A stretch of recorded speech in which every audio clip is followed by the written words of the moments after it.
بسم الله الرحمن الرحيم الحمد لله رب العالمين اللهم صل وسلم على سيدنا محمد وعلى آل سيدنا محمد اللهم صل وسلم وبارك عليه وعلى آله وأصحابه ومن تبعهم بإحسان إلى يوم الدين أما بعد. The chapter we're covering right now, inshallah, is chapter of fasting. And obviously, Ramadan is less than 2 weeks away. Less than 2 weeks away. Now, we'll be studying the chapter of fasting according to the school of Muhammad ibn Idris al-Shafi'i, which we all know, or we should know, inshallah, that there are 4 schools of thought that Muslims for hundreds of years have been following. And these schools are named after the founders of these schools, namely the Hanifi school, named after al-Imam Abu Hanifa, the Maliki school, named after al-Imam Malik, the Shafi'i school, named after al-Shafi'i, and the Hanbali school, named after Ahmad ibn Hanbal. And every Muslim from their time up to just recently have followed one of these 4. So therefore, traditionally, you go to Malaysia, or Yemen,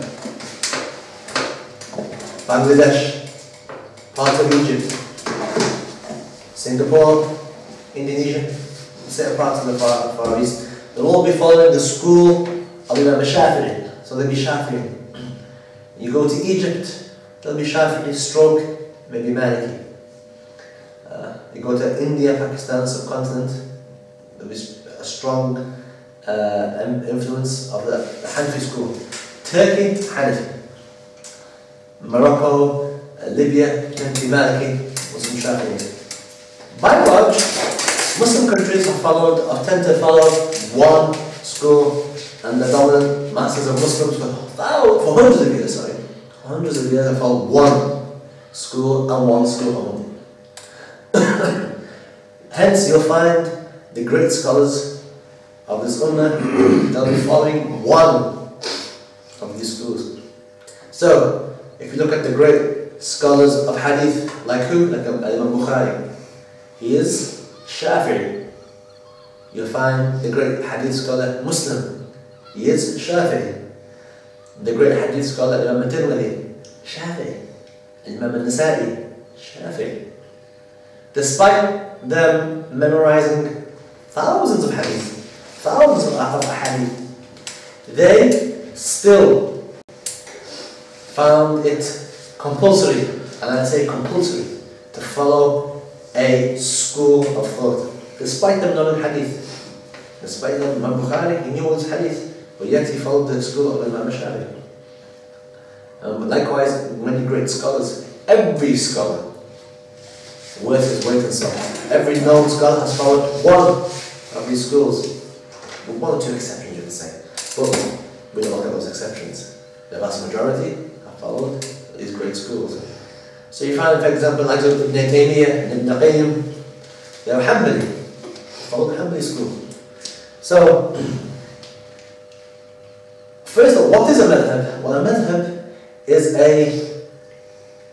a way of deriving an answer from the Quran or from the Sunnah.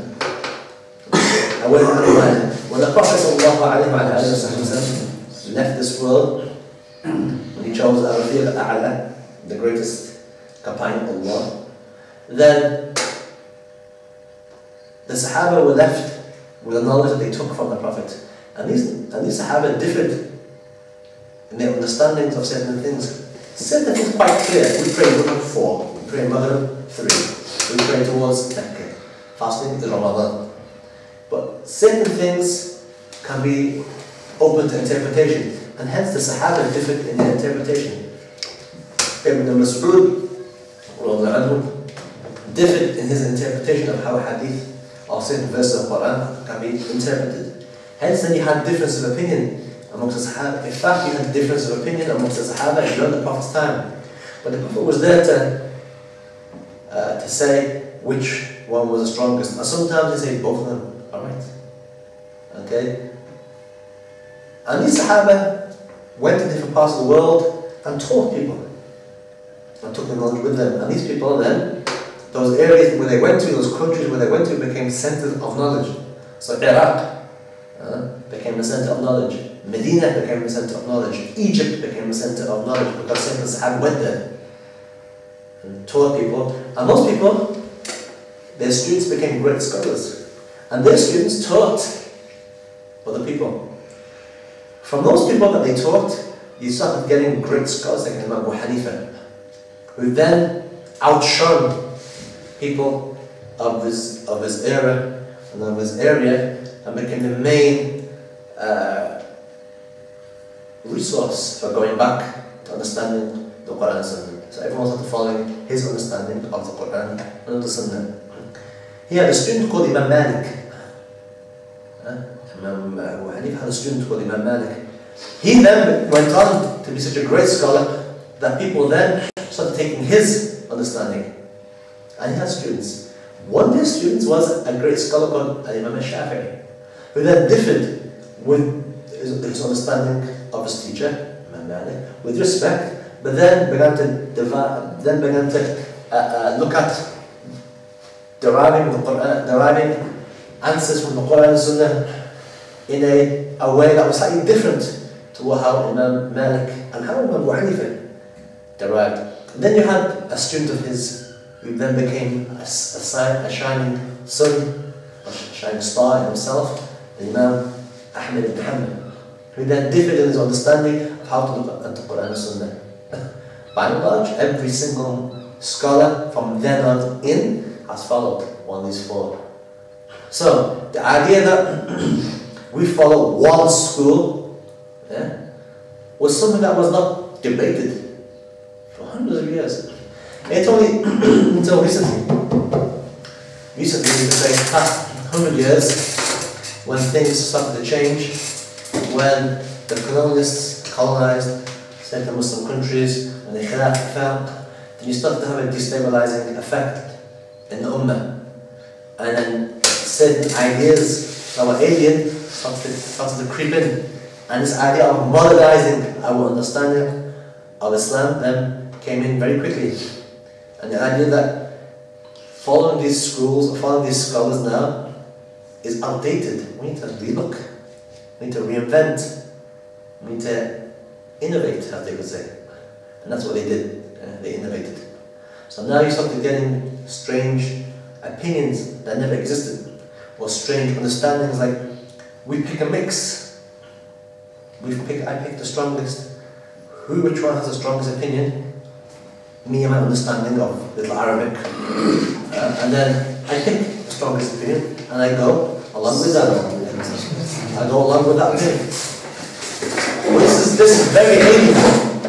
Yes, despite it being widespread, this idea that we don't follow a school of thought, this is an alien understanding. That's new to this deen. Something that 100 years ago was unheard of. So what's happened? That's a whole topic, that's a whole class in itself. But we follow one school and one school only. In aspects that are not interrelated, like marriage. If I wanted to follow Imam Malik in marriage, I could. But I have to follow his understanding completely in the act of worship. In prayer, if I wanted to follow the Hanafi school, in prayer, I'd have to follow his school all the way through. But in one act of worship, in Hajj, I can't be a mixture of all four. This leads on to complications and difficulties that are a source of another lecture. But for now, we follow one school and one school only, and we don't pick a mix in one act of worship. Right. To this end, the madhab that we're following in fasting, and that we've been taught in fasting, is the madhab of Imam al-Shafi'i. al-Shafi'i. Why? Because I spent several years studying the Shafi'i school, and to gain mastery of one school, takes several years. Once you've got mastery over one school, then there's no need to go on to master another school because one school is enough. The idea behind a madhab school is to worship Allah. Once you know how to worship Allah, then you can move on to things that maybe are more important, like cleaning your heart, purifying your heart, getting closer to Allah, knowing the Prophet.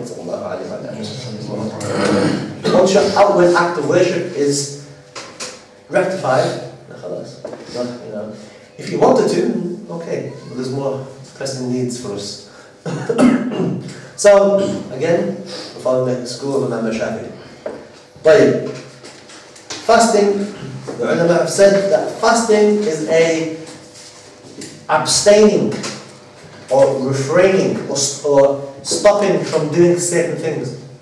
The word fasting, sawm in Arabic, means al-imsak, to refrain from certain things. However, the terminology or the word siyam or sawm, when it's used according to the scholars of fiqh, it means something specific. It means an abstaining from eating or drinking, or any of the things that break your fast, with a specific intention. So, abstaining with a specific intention from the things that will break one's fast. That's what the ulama have said.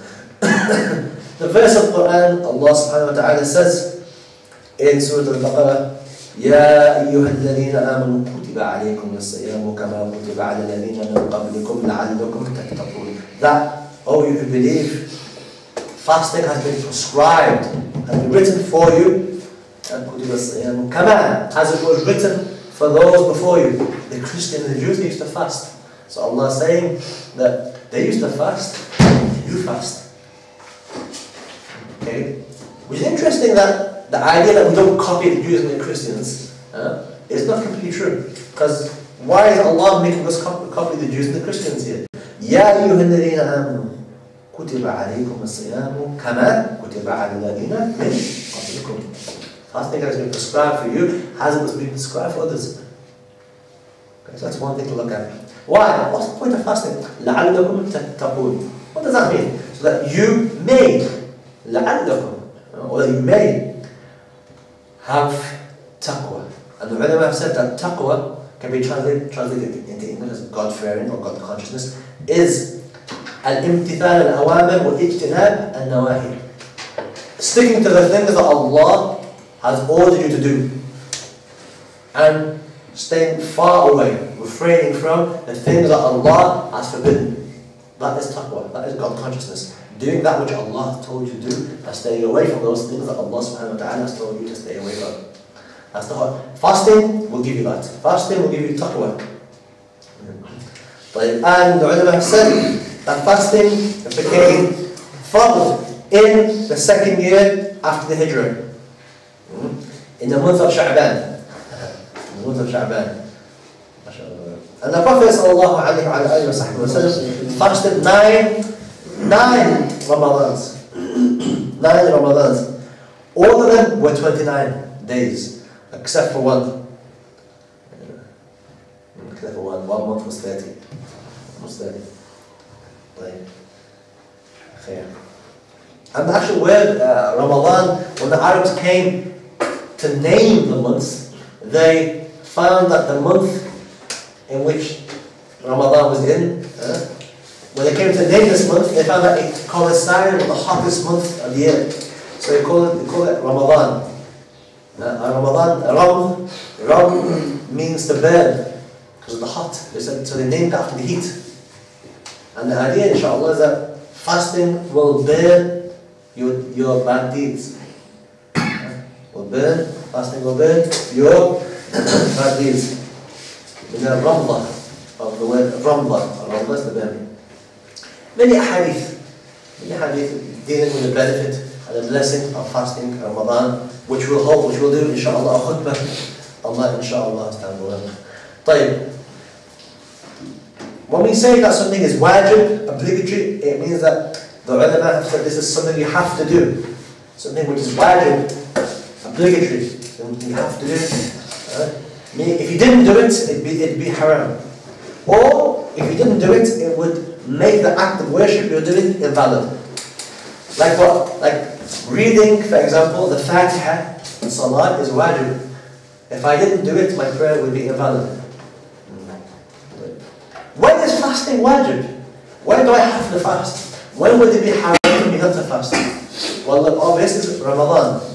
Ramadan, we have to fast. It's non-negotiable.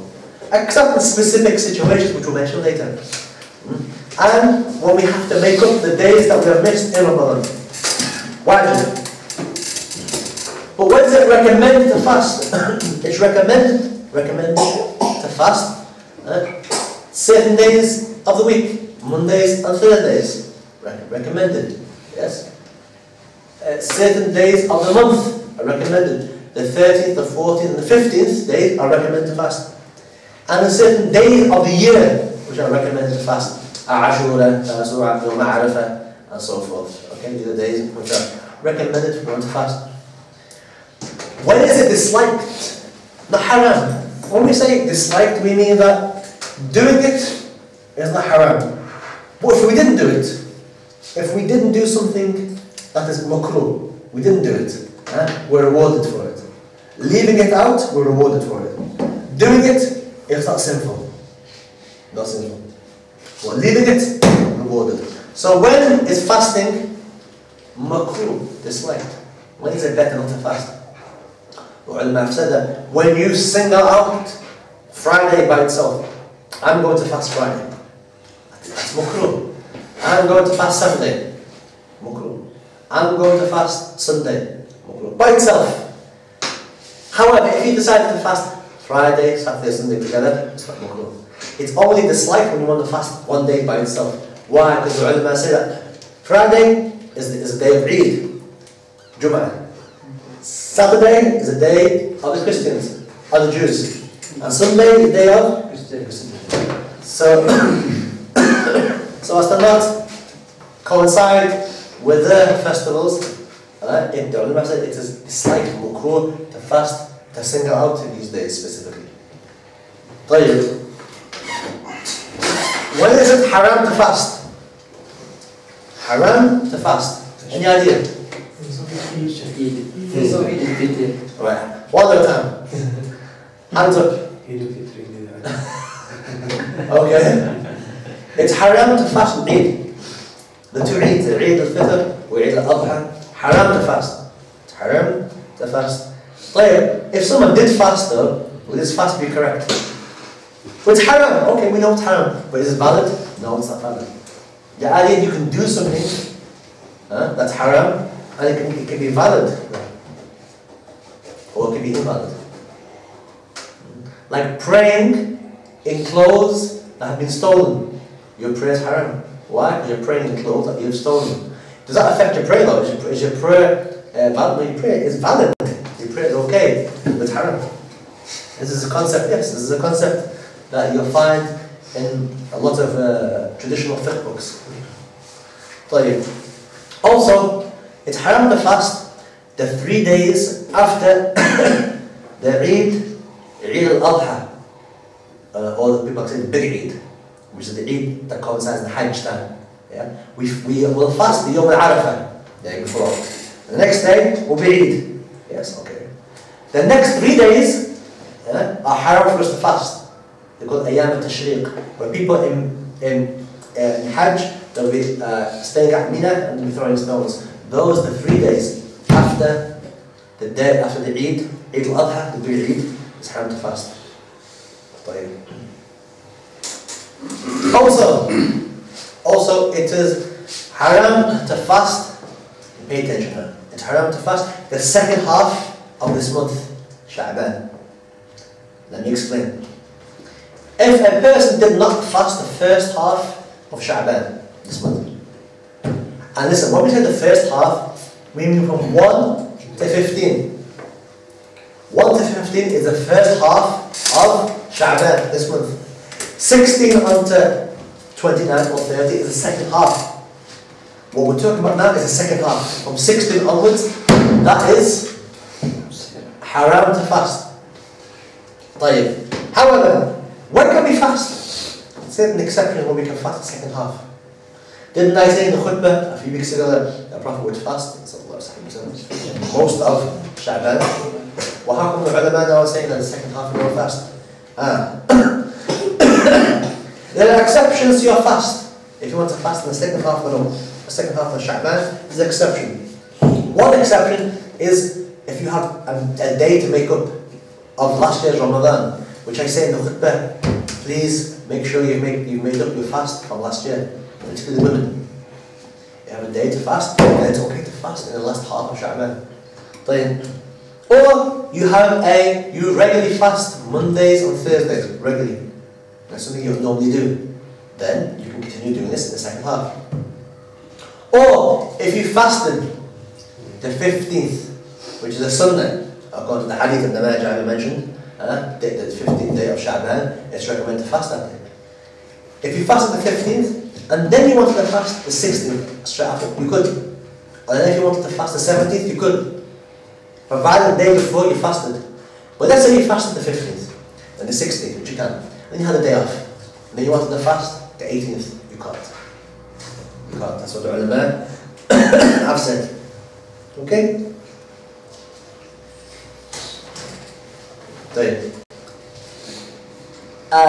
In your book, Safinat, we're going to follow a slightly different pattern.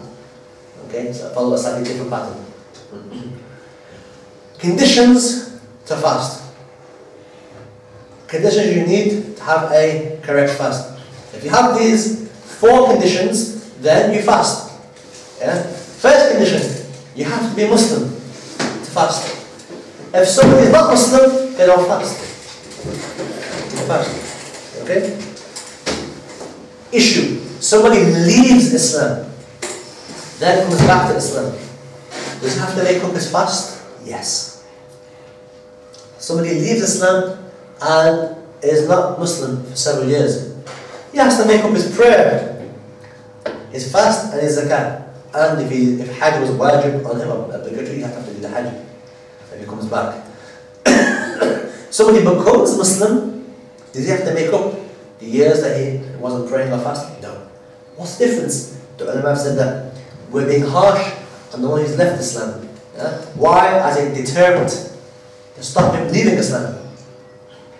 As a punishment that you left Islam and you come back, make up everything. As opposed to the one who comes into Islam, he doesn't have to make up anything. Why? As an encouragement for him to become Muslim. Unlike the other person who's left Islam, we're discouraging him from leaving Islam. Okay? Second condition, you have to be sane, as opposed to being insane. Someone who is insane does not have to fast. Right? The next is that a person, for a woman, she has to be free from her period or her postnatal bleeding. Postnatal bleeding is the blood that comes out after birth. About 40 days sometimes. If a woman's on a monthly period or has postnatal bleeding, the blood that comes after birth, she doesn't fast. If she decided to fast, it would be haram. It would be haram for her to fast. She can't fast. Which is strange that people say that women in Islam are oppressed. I said, no, women in Islam are the opposite. Men have to fast and pray. The only time where a man can't pray, for example, is when he's dead. Every other situation, a man has to pray. Even if a person is on a battlefield, there's a special way of praying in battle, which we do in the Sirah class. We'll discuss how that's done. Unlike the woman, every month she's got time off. She doesn't have to get up in the middle of the night to pray Fajr. She doesn't have to stay up late at night to pray Isha. Day off, a few days off. Fasting, she has a few days off. When she's given birth, she can have maybe 2 months, or maybe a month off. A man, we have no such thing. There's no such thing where a man can have 3 weeks off praying. No such thing. You see? So I'd say the opposite. Our religion makes ease for the woman. And does she have to make up her prayers? When a woman on their period, does she have to make up her prayers? She does not have to make up her prayers. Fasting, she has to make up a fasting though. Fasting, she has to make up. Why? What's the difference? Because prayer is every day. Something quite common. Fasting only once a year. So therefore, her making up a fast, she has to make up a fast. It's only a couple of days. A couple of days she has to make up. 7, 8 days, depending how long the period is. The fourth condition is that a person has to know that today is a day of fast. If a person did not know today was a day of fast, then it wouldn't be simple.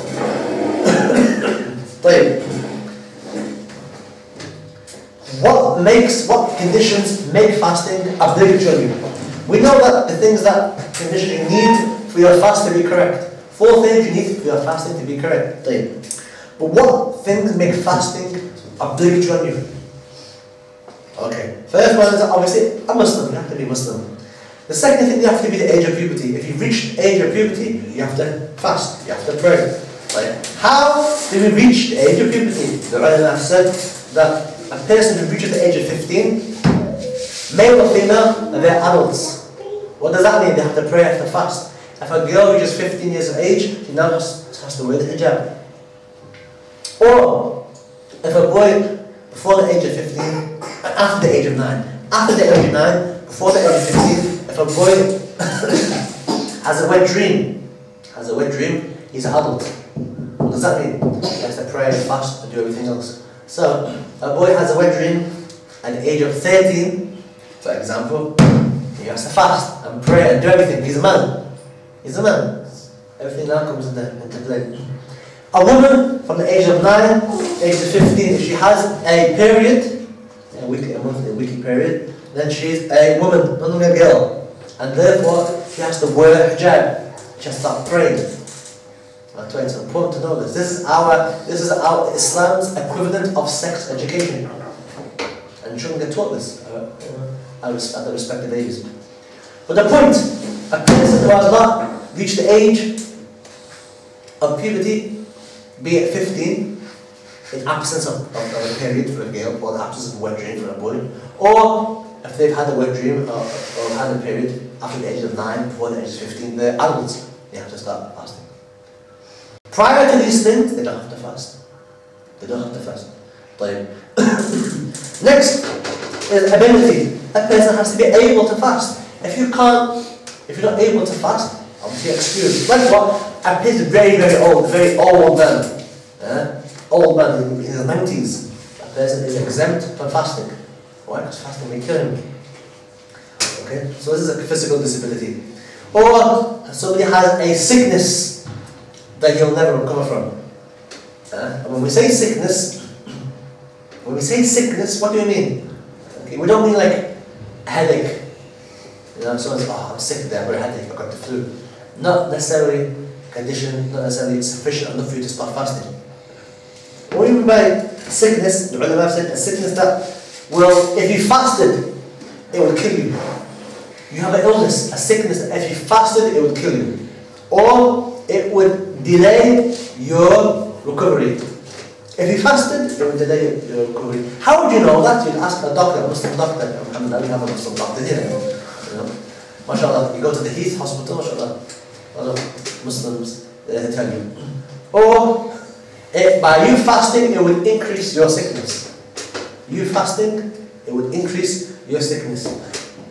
These are the things, the type of sickness that would, if you find yourself by fasting, it will delay your sickness, increase your sickness, or may kill you, or delay your recovery, then you're exempt from fasting. How do you know that? You ask a doctor. If the doctor told you, yes, you fall into this category, you're exempt from fasting. What do I do? We'll talk about that later. Right? If I fasted, despite the doctor telling me, look, you may die, my fasting is haram. Ramadan, fasting is haram.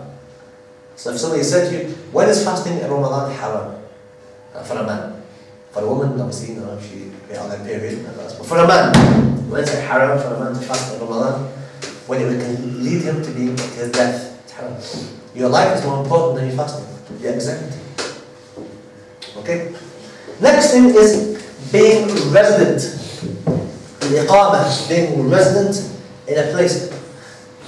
Which means that if you're traveling a distance the distance that would allow you to shorten your prayers. If you're traveling like to London, for example, then you're exempt from fasting. Traveling is an exception. On condition that the distance you're going to one way is 81 kilometers or 51 miles. 51 miles, 81 kilometers. One way. So London, yeah? London. So if you went to London, then fasting you could not fast for free. The ulama say no, it's better to fast, unless it's really difficult for you to fast. Otherwise, it's preferred when traveling to fast. That goes back to you. Now, some of the people in the Shafi'i school, we follow the Shafi'i school, the school of Imam Nawawi and Imam Bukhari, the great scholars, they made it specific that you can, fasting, you're allowed to not fast if you're traveling on condition. What's the condition? The condition that you leave your city before Fajr. So, I'm going to London, okay, and I'm leaving for London, and from Ramadan, I'm leaving for London 10 o'clock in the morning. Can I then say to myself, the night before, I'm not going to fast tomorrow? Why? Because I'm travelling at 10 o'clock in the afternoon, in the morning. Or in the afternoon, or afternoon, I'm going to travel to London, so I'm not going to fast tomorrow. Can you do that? No. Why? Because you're leaving after Fajr. So what do I have to do in order for me not to fast? Make sure you've left your city before Fajr. In other words, make sure that when Fajr comes in, you are not in Cardiff. Okay, where are you? You are now leaving Cardiff. That sign. You want to see that sign? It's before Fajr, and you're seeing that sign. If you're in your city before Fajr, okay, and at the time of Fajr, you're still in your city, then if you're going to travel, you have to fast. You have to fast now. You understand? Fasting in traveling is only an excuse, provided you leave your city before Fajr. Okay, that's the strongest position in the Shafi'i school, the position of Imam Nawawi. Now, fasting has two pillars. The first pillar is the intention. The first pillar is the intention, and the second pillar is that you leave all things that break your fast. So two things. Fasting has two pillars that hold up the fasting. Intention, and number two, leaving all things that break your fast. Intention. We have to talk about intention. In the madhab of Imam Shafi'i, we have to, like our prayer, like our zakah, like our hajj, we have to, like our divorce as well, we have to have an intention. Why?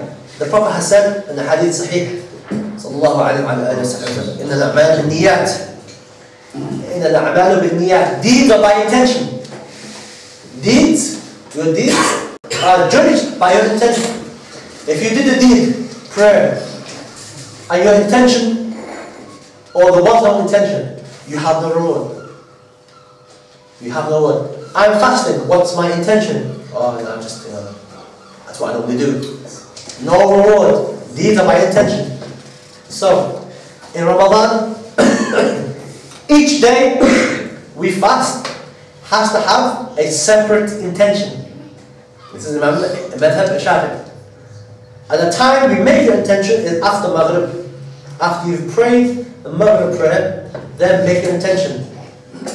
Make your intention. And the intention is نويت الصوم غدا عن أداء فرض شهر رمضان لهذه السنة لله تعالى. I intend to fast tomorrow, the day of Ramadan, which is obligatory for this year, for the sake of Allah subhanahu wa ta'ala.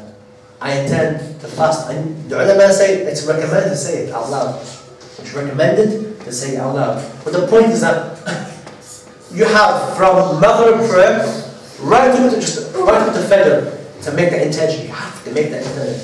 Let's say that after Maghrib, I forgot to make the intention. I went, got my food and went to Tarawih, prayed my Tarawih, and then the whole night and came to Fajr, prayed Fajr, then went out, went back to sleep. And I woke up and I said, oh, I forgot to make my intention.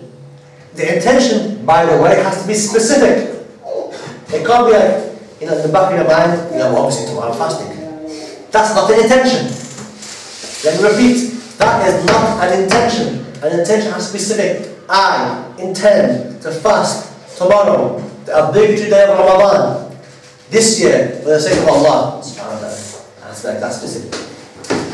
Which is why in countries like Yemen, and possibly Malaysia, that Habib Umar, my teacher in our school, Dar Muslim, and in Tarim, or in general, that after the salam, assalamu alaikum wa rahmatullah, assalamu alaikum of Salat al-Maghrib, the Sheikh would say, make your intention for fasting.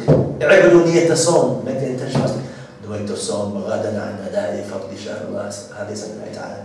And then, after the Isha prayer, before the Tarawih prayer, the Sheikh will mention again, intend to fast. So people make the intention. And then after the end of after the Witr prayer, or even before the Witr prayer of Tarawih, make the intention again. He'll tell people on the microphone, make an intention. نويت الصوم غدا عن أداء فرض شهر رمضان لهذه سنة الله تعالى. Why? If you missed it, you have a day to make up. You did not make the intention. You have a day of fasting to make up. Do I still have to make that day? Do I still have to fast? Yes. What's the point? Because you still have to fast the day you never made the intention for, as well as making it up afterwards. Intention is very important. Intention is very important, like Imam Nawawi, Imam Shafi'i, and great scholars have said. Deeds that have no intention have no reward. That's the first thing. Okay? If you're fasting a Sunnah fast, Mondays or Thursdays, or Yom Arafah, then the time frame for you to make your intention is from Maghrib, right up to midday of the next day. It's like Ramadan, you've got from Maghrib right up to Fajr. After Fajr, no. A Sunnah fast, Monday or Thursday, Yom Arafah, you have right up to midday, providing you don't eat anything. Breakfast the next day.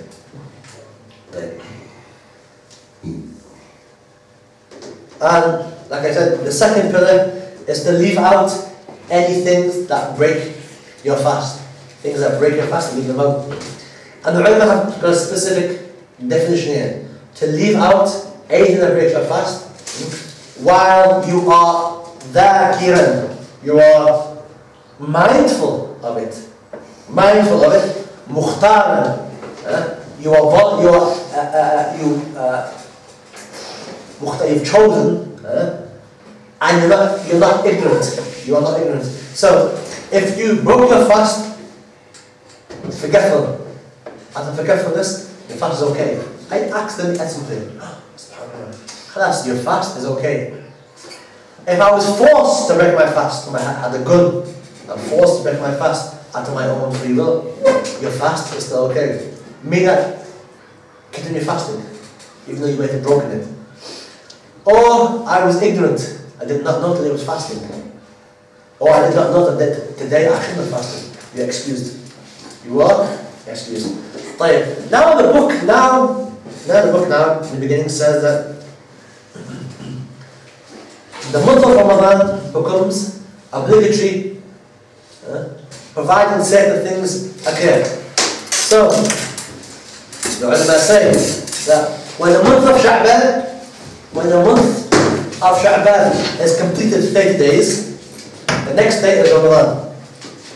That's the first thing. If we complete the month of Sha'ban 30 days, then we all fast. Or we all fast. If we see the moon or not, it's irrelevant. Why? We finished 30 days. The Prophet said, fast if you see it, the new moon. If we don't see the new moon, then finish the month after 30 days. A Islamic month has 30 days. Issue. What happens when a country announces that they've seen the new moon. A country announces they've seen the new moon.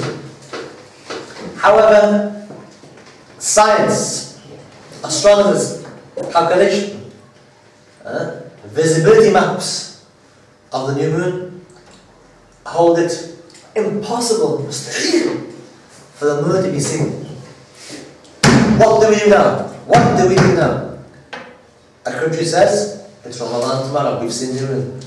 And all the astronomers around the world say it's physically impossible. What, I mean, irrespective if whether they're Muslim or not, irrespective. Madhab al-Shafi'i, irrespective. What do we do? What do we do? Do we now take a report or reported sighting of the moon and leave out all this calculations, unanimous agreement amongst all astronomers that it's possible to be seen, or do we take the astronomers? And don't forget that modern calculations now are exact. 1 and 1 is 2. 2 and 2 is 4. Irrespective of which country and irrespective of what faith, it's calculation. Okay, so irrespective, visibility maps of where the moon can be seen, can first be seen, those visibility maps are the same whether you go to NASA or you go to the Royal Astronomical Society of London or you go to Kuwait. The visibility maps will all be the same. You can check this for yourselves. What is calculation? The calculations are exact. They don't change, irrespective of what religion you are. What do we do here? Say it's an Arab country announces it. And you're looking at the scientific data saying it's physically impossible for the moon to be sighted. The strongest position in the madhab of Imam Shafi'i is the opinion of Ibn Hajar al-Haytami, the great scholar of Azhar of the past, who the latter day fatwa of the Shafi'i madhab follows. He is of the opinion, Ibn Hajar, not Asqalani, al-Haytami, he is of the opinion that we take calculation. If the calculation of the people of al-Hisab and al-Najmin are all unanimous agreement that it's impossible for the moon to be seen, then we take their opinion. And we throw out the one the person who sighted the moon. Throw it out. Why? Because he might have been mistaken. The calculation is difficult. All be mistaken. Ibn Hajar says, far-fetched. With all astronomers, Muslim or non-Muslim, around the world, the calculations are exact. That happens from time to time. A country will say it's fasting. You look at the visibility maps, and the visibility maps of the new moon say it's impossible for that moon to be seen. It remains to be seen this month what will happen, inshallah. But we will see. So, or number 2, which is in the book, if one person sees the month of Ramadan, then goes to the Islamic judge and then says to him, I have seen the moon. So these are moon sighters. All it takes is one person to see it, by the way. But that person has to be upright. That person has to be adl shahada, a testimony of an upright person. It can't be like a person comes and says, oh, I've seen the new moon, and he's a thief, or a liar, or someone who's not praying. Or known for being a person who's fasiq, corrupt, you don't take his opinion. So, what makes a person upright? Adl. What makes a person's testimony of the new moon valid? The ulama say that he has to be male, he has to be truthful, okay? He has to be someone respectable, he has to be someone who's awake, he has to be somebody who can speak, who can hear, who can see, and more importantly, he has to be somebody who does not do major sins, does not commit major sins. Major sins, no. Or, he can't be a person who continuously does minor sins. So he continuously does minor sins. This person's testimony cannot be taken. Cannot be taken. Let's say a person who is, a person's corrupt, a person who doesn't pray and so on, doesn't fulfill these conditions, and he sees the moon by himself. Yeah? No one's going to believe him, because he's a liar, for example. But as far as he's concerned, it's Ramadan as far as he's concerned, because he saw it. So as far as he's concerned, he has to fast. As far as we're concerned, we can't take his word. Why? Because he's known to be a person who's not trustworthy. Okay. Or if somebody comes and tells you, someone comes and tells you specifically, I saw the moon. If you believe him, you have to fast.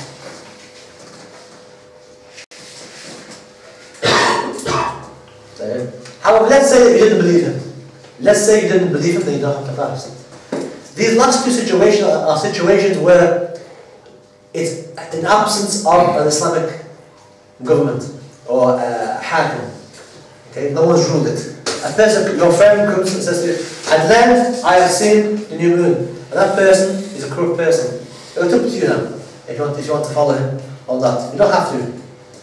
Okay, it's up to you. If you believe him, if it's in your heart, actually follow him. That's in absence of when the government announces it. Okay, your friend comes here, I've seen it. It's up to you if you want to fast on. Wait. Pay attention now. Pay attention. Let's say that we are leaving the UK and we're going to a Muslim country. Okay? The last day of Sha'ban. Last day, which is the next Thursday, or the Thursday after. Okay? And we're leaving our country, the UK, who are not fasting. Who are not fasting. And we're going to a country that's fasting. What do we do? Or, let's say the opposite. We're leaving a country, the UK, and we're fasting. We arrive in a country who are not fasting. What do we do? What do we do? There's a difference of opinion. So let's say it again. You're in the UK. We're not fasting. We go to a country, Bangladesh for example. And when we get there, they're fasting. What do we do? Do we fast with them? Or is it the opposite? We're leaving the UK, fasting. We get to Morocco, and they are not fasting. Not fasting. What do? We break our fast? Follow them or not? These are contemporary issues that may happen. The ulama have said there's a difference of opinion in the Shafi'i school between the two great scholars, Imam Ramli and Imam Ibn Hajar. And the great scholar Imam Ramli, he said that if a person finds them fasting, he has to fast with them. So you leave the UK, you're not fasting. You reach a country that are fasting. When you get there, stop eating. Fast with them. Fast with them. Right? However, and if you find them, you've left your country, the UK, and you're fasting, and you get to their country and they are not fasting, then what do? Break your fast. That's one opinion. That's one opinion. But you can say that you follow the country you're going to. If they're fasting, you fast. If they're not fasting, break your fast. Valid. Another opinion says that if you go to a country, you leave your country and you are not fasting, you are fasting, and you go to a country that is fasting, then one opinion, Ibn Hajar says no, you don't follow them, you remain fasting. Why? Because you fasted because you have seen the moon. You fasted because you've seen the moon. Okay, so basically there's a difference of opinion. One opinion says you follow the country you're going to. Whatever they're doing, follow them. Whether they're fasting, follow them fasting. When you get to that country and they're not fasting, follow them. Break your fast. Break your fast. Yeah, you might have to make a day of afterwards after all that, by the way. One opinion says that when you get to a country you've left your country and you're fasting, and you get to that country, they're not fasting, one opinion says that you continue fasting, despite everybody else not fasting. Inshallah, okay? Let's say the end of the month of Ramadan. The end of Ramadan, you leave your country, you live in the UK. We are fasting. We get to Brussels, for example, and they are not fasting. Why? It's Eid. I'll say it again. We leave UK, we're fasting. We hit Brussels, they're celebrating Eid. Or we leave England, it's Eid. So after the Eid prayer, jump on the plane and get to Brussels. When you get to Brussels, they're still fasting. What do? In both situations, you follow the country that you're going to. So, what does that mean? It means this. You're in UK, it's Eid. If you get to Brussels, and in Brussels they are fasting, you gotta fast with them. You gotta fast with them. Straight in. And if the opposite, you're fasting here in UK, you get to Brussels with Eid, break your fast. But you may have to make up a day up if you're less than 29 days, for example. And a similar situation happens in prayer. As well. Are we still awake? Inshallah.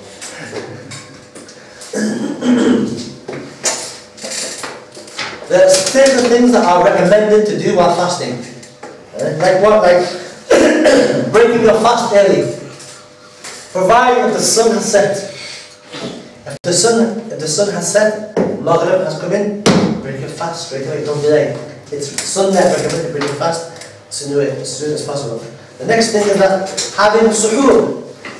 There's great reward in having suhoor or sahri, you call it. Having suhoor. Okay? Even the drink of water. When does the time for suhoor enter? When does the time for suhoor enter? Okay? In other words, when you gain the reward for suhoor. The ulama say that the time enters from the middle of the night. How many hours are there in the night? It's 10 hours. 10 hours of night. The fifth hour, or the second half of the night, that's when the time of suhoor comes in. If I was to have my suhoor in the first half of the night, I will not gain the reward of suhoor. As mentioned in the hadith. Suhoor has to be in the last half of the night. Next thing is that delaying our suhoor. Delaying it as late as possible before Fajr. The ulama say this, that 15 minutes before the time of Fajr enters, stop eating. It's recommended 15 minutes before the time of Fajr to stop eating.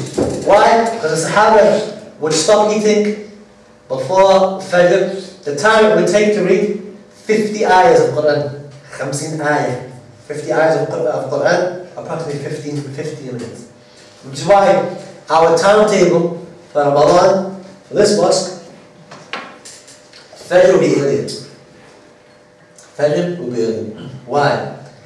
Because Fajr now, in our mosque, we pray Fajr and the time of Fajr has already come in by half an hour. That's why by the time we finish Fajr, people go home, it's starting to get light. They're starting to get light. So Fajr, and our time to be here, Al Street Mosque, the time of Fajr has already entered when we're actually praying Fajr.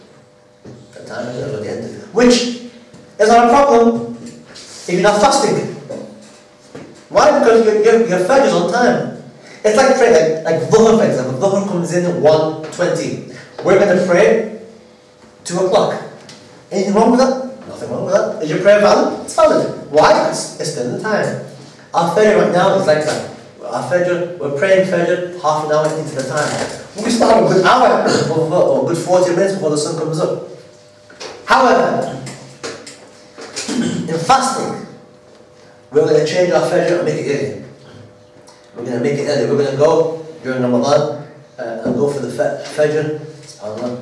And keep it for the, and then have an early Fajr, and then 15 minutes before the early Fajr, that's our time at which we start eating. Okay? So that's why the Fajr timetable will be different. And people ask, why is it different? Why is it different? That's why. I have to mention the khutbah, inshallah. People still won't understand anyway. I still have to explain it. So that's why the Fajr will be early. Okay? Which, when you pray Fajr in the morning, tomorrow when you pray Fajr, if the clouds are clear, go out and see. After we finish Fajr in the mosque, go out and see. You'll see it's getting light. Why? Because the sun's starting to come up, which means the Fajr time has already come in when we pray Fajr. That's clear to anyone to see. That's why some people are a bit early Fajr. Why? Because we're praying Fajr already in the time of Fajr, which is a problem for Ramadan, hence we're going to bring our Fajr earlier. Okay. Breaking our fast on dates, recommended. On dates. Okay, don't go for the samosas first. Hold it, take a break. Have some dates, 3 dates, recommended. And drink some water, and then you can have a samosa. Our Sheikh, Abdullah bin Hafidh, he would say that when the Imam or when the Mu'adhin says Allahu Akbar, okay, it's still sunnah when you're fasting as well, when you're breaking your fast, to repeat Allahu Akbar, Allahu Akbar. That's a sunnah that people forget. People talk about sunnah, following the sunnah, people not following the sunnah. How about this sunnah here? When everyone's eating, the Imam, the Mu'adhin is making adhan, it still recommends that Allahu Akbar, Allahu Akbar, to repeat after him, everything he's saying. Well, how many people will forget that? How many people will forget to have the self-control and discipline to control themselves? Everyone's eyes on the samosa. The samosa, on the bread, hopefully they want to eat the dates as quickly as possible so they get their hands on the samosa before the next man gets his hand on the samosa. Well, they're losing a lot of reward. Allah Akbar, Allah Akbar. That's self-control. So try, inshallah, if you can, when the Mu'adhin saying it, say with him, Allah Akbar, Allah Akbar. Get a reward. Get a reward.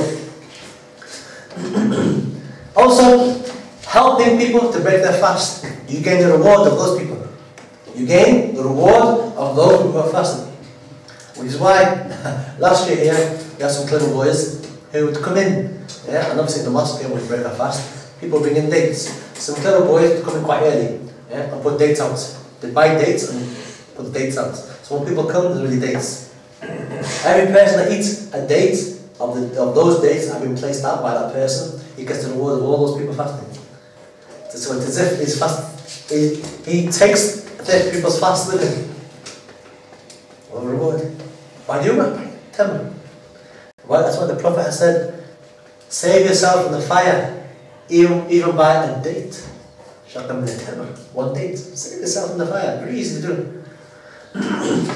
Buy some dates. Like people now, they'll come with each one by himself. His own dates, his own samosa, his own little package. No, not sharing. Put your stuff out. Buy some dates, give them out to people. Like some people, they give dates, like, please make sure you break your fast on that date. Not that date, but this date here. Everyone's different interactions between them and Allah. Interacting with Allah.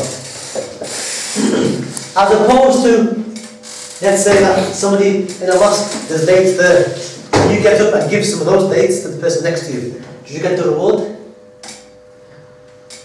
Did you get the reward? There's dates already there, not yours. And you take it and you pass it to the person next to you. And that person breaks his fast on the date that you gave him. Does he get the reward? Or do you get the reward? No, you don't. Why? Because it's not your date. Or you just pass it on to somebody else. The person who gets the reward is the person who bought those dates and put them down there. Or the person who bought the dates. He gets the full reward. Granted, you may get some portion of reward, but in terms of the specific reward of the person who helps someone break their fast, those dates have to be owned by you, your milk. Okay? Also, Tarawih, praying Tarawih. Every year there are people who come to Taraweeh who don't come to any other prayer the rest of the year. Okay? Now, we don't say to them, we don't try and put them off. You know, like some people on the 15th of Sha'ban, on the school wrote this terrible thing on the internet. Strange how people can fast Ramadan, strange how people can stay up the 15th of Sha'ban when you don't stay up any other night. Strange how people can fast the next day when they wouldn't normally fast. Strange how people spend time in the mosque on the 15th of Sha'ban. Strange how people can do all these things. My point is this: what they're trying to say, they're trying to attack people who are trying to do something good. My point is, why are we trying to push people out of the mosque? We're complaining most of the time that people don't come to the mosque, and when they come, we complain. So people who don't come to the mosque except in Ramadan, alhamdulillah, they came. Like now, like some Muslims, like people always complain about the weather. If it's hot, oh, it's too hot. If it rains, oh, no sun. If it's hot, sun's too much sun, oh, it's too hot. If it's rain, oh, too much rain. Some Muslims like that. People come to the mosque, he only comes because of Ramadan. After Ramadan, you won't see him, which is a problem. It's a problem. But there are some people, you're like, if he never came to the mosque, oh, see, subhanallah, so-and-so, not even Ramadan he comes. Not even Ramadan he comes. Astaghfirullah al-Azim, la ilaha illallah. Give the guy a break. If he comes, you give him grief. And if he doesn't come, you give him grief. So when he comes or doesn't come, you're going to get it. And the point is that everybody should be looking at themselves. Everybody should be looking at themselves. Now, if a person comes to Taraweeh, Taraweeh is not fard. Taraweeh is a prayer that's recommended. I mean, let's say that I never prayed Taraweeh the whole month. Not one Taraweeh I prayed, for example. Okay? Is it haram? No. Do I have to make up the prayer? Is it obligatory? Do I have to make up the prayer? No, I don't. Have I lost out a lot of reward? A huge amount of reward. You've lost like mountains for the reward. Definitely. But is it haram? No. But look at how people's perceptions are of the Taraweeh prayer. They'll treat it as if it's fard. They'll stand the whole 20 or 8 rak'ah. Now, and it's strange how after Ramadan, you know, if you were to pray 20 rak'at, you know, 4 months after Ramadan, it's difficult to do. But Ramadan, mashallah, energy from Allah. Allah gives you that. If you think about it, you know, most people never pray 20 rak'at of Sunnah. Or winter prayer is 12. Complete winter is 12. Most of us will never pray a complete winter prayer. 12, full winter. After full winter is 11. The full winter is 11. 2, and then 1. Yeah? Most of us never pray the full winter. Okay? But in Ramadan, mashallah. Taraweeh. Now we've established into Sunnah. How many rak'at? 20. How many rak'at? 20. The full is 20. If I do 2, class, do 2. You want to do 2? You want to do 4? You want to do 6? You want to do 8? You want to do 10? Or 12? Or 14? Or whatever. Okay? What people do, they'll do 8 and leave. They'll do 8 or leave. 8 and leave. Okay? And which is no problem. But the problem arises when people start criticizing. That's how you use the word bid'ah. The bid'ah logo comes out. It's bid'ah to pray 20 rak'at. Okay, no, it's not bid'ah. The great scholars, Umar ibn Khattab, he was the one that put into place praying 20 rak'at of Taraweeh. The Prophet ﷺ was praying by himself in the beginning, praying by himself.